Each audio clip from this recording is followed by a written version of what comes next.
have grown development and empowered the global Black community. How have you balanced passion and purpose to drive this meaningful impact? As I get older, I realize that everything is about purpose.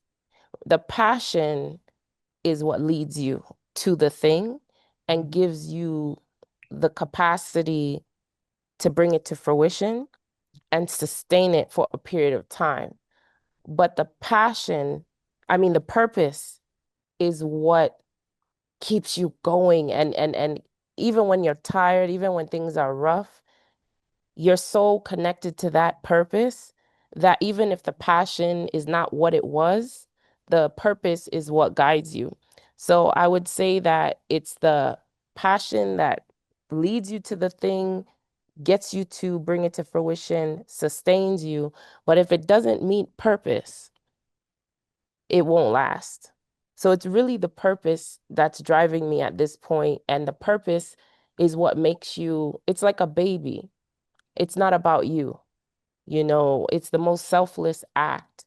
So passion is kind of about you. You know what I mean? And you need that a bit in the beginning because we're human. But purpose is about the thing that needs to be solved by any means necessary.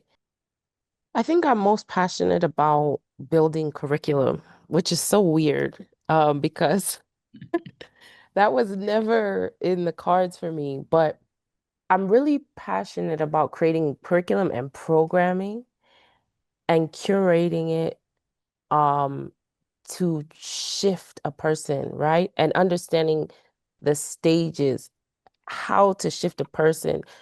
Humans are fragile, so you have to shift them with care. You have to understand one's psychology. I'm very passionate about curating programming that speaks to all of them simultaneously.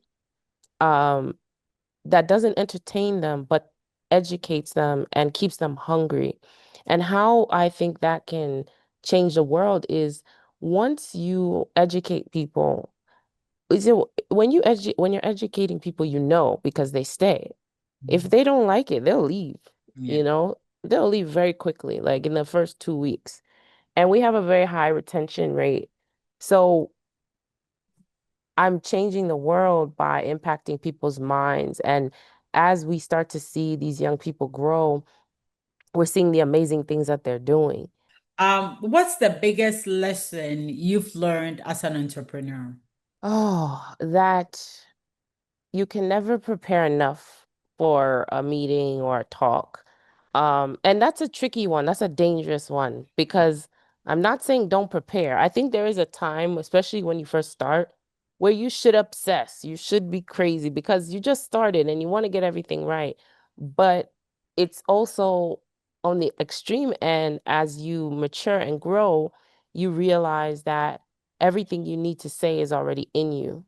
And so you can go crazy, writing it all, prepping it, have it all, and then the person just wants you and they're not getting you.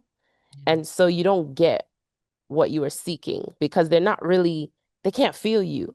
You're trying to match what you wrote with what they're asking, and maybe it's not the same.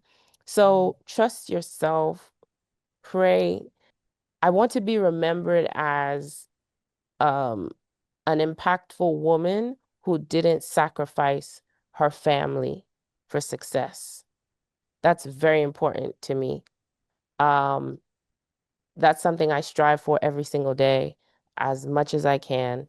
So if I can be someone who, wow, how did she do it? She was so there for the kids, but but also there for myself too. So I do believe it's possible. And that's something that I want to be able to master and share with other women around the world.